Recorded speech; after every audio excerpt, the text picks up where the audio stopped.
Hello friends, welcome to Mithuntips. இன்னைக்கு நம்ம ஒரு சூப்பரான சிக்கன் குழம்பு ரெசிபி தாங்க பார்க்க போறோம். இது ஸ்பெஷலி யாருக்காகனா பேச்சுலர்ஸ்க்காக. ஏனா இந்த ஒரு சைடு டிஷ் பாத்தீங்கன்னா நம்ம சாதம், சப்பாத்தி, இட்லி, தோசை எல்லாத்துக்குமே சைடு டிஷ்ஷா வச்சு சாப்பிடலாம். அது மட்டும் இல்லை, ரொம்ப சிம்பிளான இன்க்ரீடியன்ட்ஸ் யூஸ் பண்ணி நம்ம சீக்கிரமாக செய்யக்கூடிய ஒரு ரெசிபி. ஸோ இதை எப்படி செய்யலான்னு பார்க்கலாம் வாங்க. இந்த குழம்பு செய்கிறதுக்கு நான் 3/4 கிலோ அளவுக்கு சிக்கன் எடுத்திருக்கேன். நல்லா நீட்டாக க்ளீன் பண்ணிவிட்டு வாஷ் பண்ணி எடுத்துக்கலாம். அதுக்கப்புறமா இதில் 50 கிராம்ஸ் அளவுக்கு சிக்கன் பவுடர் வந்துட்டு ஆட் பண்ணிக்கலாம். நம்ம இதை வந்துட்டு முதல்ல ஊற வைக்கிறோம் குக் பண்ணுறதுக்கு முன்னாடி. இப்போது இது கூட தயிரும் சேர்த்துக்கலாம். நல்லா கெட்டியான தயிர் சேர்த்திடலாம். 2 டேபிள் ஸ்பூன் அளவுக்கு கெட்டி தயிர் சேர்த்துட்டு இதை நல்லா மிக்ஸ் பண்ணி விட்டுறலாம். மிக்ஸ் பண்ணிவிட்டு இது அப்படியே ஊறட்டும்.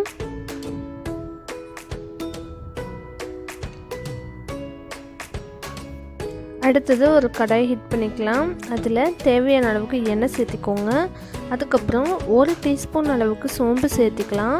சோம்பு நல்லா பொரியட்டும். நல்லா வாசனை வந்த பிறகு இதில் கருவேப்பிலை 2 கொத்து சேர்த்திடலாம்.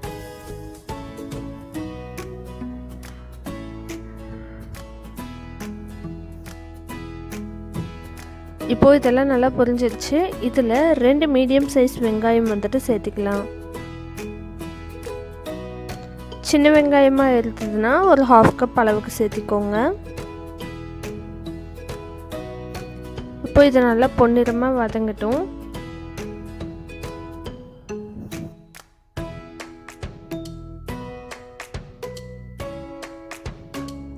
இப்போது வெங்காயம் நல்லா வதங்கிடுச்சு. இந்த ஸ்டேஜில் நம்ம 2 மீடியம் சைஸ் தக்காளியை பொடியை நறுக்கியிருக்கிறோம். அதையும் இது கூட சேர்த்துட்டு நல்லா வந்துட்டு மசிகிற அளவுக்கு வதக்கி விட்டுறலாம்.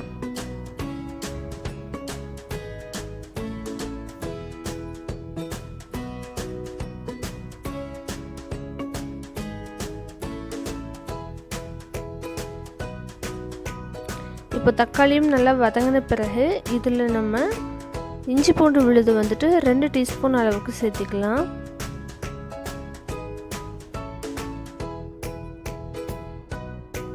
நல்லா அந்த இஞ்சி பூண்டு விழுதோட பச்சை வாசனை போகிற மாதிரி மிக்ஸ் பண்ணி விட்டுறலாம்.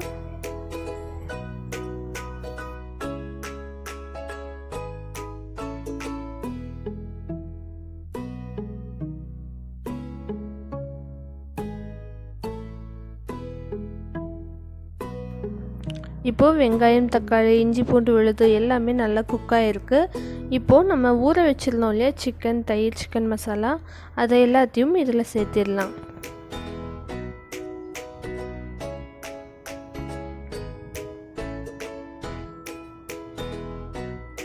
நம்ம முன்னாடியே ஊற வைக்கிறதுனால உங்களுக்கு நல்லா வந்துட்டு அந்த மசாலா எல்லாம் சிக்கனில் பிடிக்கும். அதே மாதிரி நம்ம தயிர் சேர்த்திருக்கிறதுனால சிக்கன் நல்லா சாஃப்டாகவும் இருக்கும்.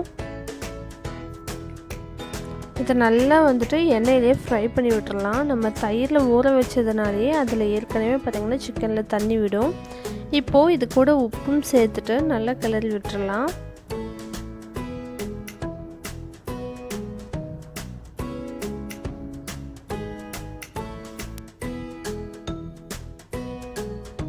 இப்போது இதுக்குள்ளே 1 டேபிள் ஸ்பூன் அளவுக்கு சிக்கன் மசாலா சேர்த்துட்டு நல்லா இதை ஒரு தடவை கலந்து விட்டுருங்க. நம்ம இந்த குழம்புக்கு பார்த்திங்கன்னா மிளகாய்த்தூள், மல்லித்தூள் ஒவ்வொன்றும் தனித்தனியாக ஆட் பண்ணல. நம்ம சிக்கன் மசாலா மட்டுமே ஆட் பண்ணியிருக்கோம். அதே மாதிரி காரத்துக்கும் பார்த்திங்கன்னா சிக்கன் மசாலா மட்டும்தான். ஃபைனலாக உங்களுக்கு இன்னும் ஸ்பைஸியாக வேணும்னா மிளகுத்தூள் கூட ஆட் பண்ணிக்கலாம். இப்போது சிக்கன் வேகிறதுக்கு நம்ம இது மூழ்கிற அளவுக்கு தண்ணி சேர்த்திடலாம். இதை மூடி வச்சு ஒரு 10 மினிட்ஸ் வந்துட்டு குக் பண்ணிக்கலாம்.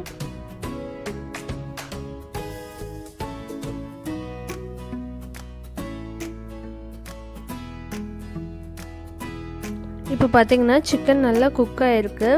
இந்த ஸ்டேஜில் 1 டேபிள் ஸ்பூன் அளவுக்கு துருவின தேங்காய் வந்துட்டு நல்லா அரைச்சி எடுத்து இதில் சேர்த்திடலாம்.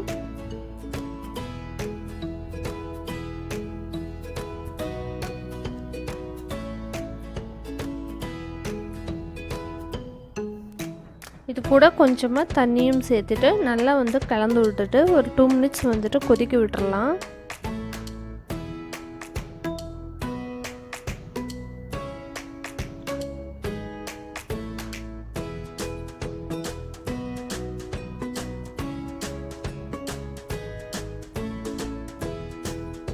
நல்லா இந்த பச்சை வாசனை போகிற மாதிரி நல்லா கொதிச்சதுக்கப்புறமா இதில் கடைசியாக வந்துட்டு மல்லித்தலை தூவி இறக்கிடலாம்.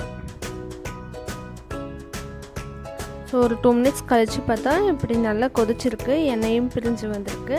இந்த ஸ்டேஜில் ஒரு கைப்பிடி அளவுக்கு கொத்தமல்லி தலையை நல்லா பொடியாக நறுக்குனது அதை இதில் தூவி விட்டுட்டு ஒரு தடவை நல்லா கலந்தும் விட்டுட்டு நம்ம அடுப்பை ஆஃப் பண்ணிடலாம்.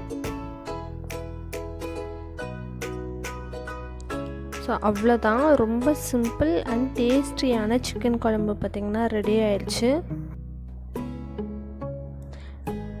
இந்த ரெசிபிக்கு பார்த்திங்கன்னா நம்ம பெருசாக நிறைய இன்க்ரீடியன்ஸ்லாம் ஆட் பண்ணல, ஆனால் இந்த மாதிரி செஞ்சு பாருங்கள், கண்டிப்பாக வந்துட்டு உங்களுக்கு அந்த டேஸ்ட் ரொம்பவே பிடிக்கும். நம்ம இட்லி, தோசை, சப்பாத்தி, பரோட்டா இது எல்லாத்துக்குமே இது வந்து காம்பினேஷனாக வச்சுக்கலாம். அது மட்டும் இல்லை, ஒயிட் ரைஸ்க்கும் பிரியாணிக்குமே ரொம்ப நல்ல காம்பினேஷனாக இருக்கும். ஸோ இந்த ரெசிபி ட்ரை பண்ணி பார்த்துட்டு எப்படி வந்துச்சுன்னு சொல்லி கீழே கமெண்ட் பண்ணுங்கள். மறக்காமல் நம்ம சேனல் இன்னும் நீங்கள் சப்ஸ்கிரைப் பண்ணலைன்னா சப்ஸ்கிரைப் பண்ணிக்கோங்க. Thanks for watching.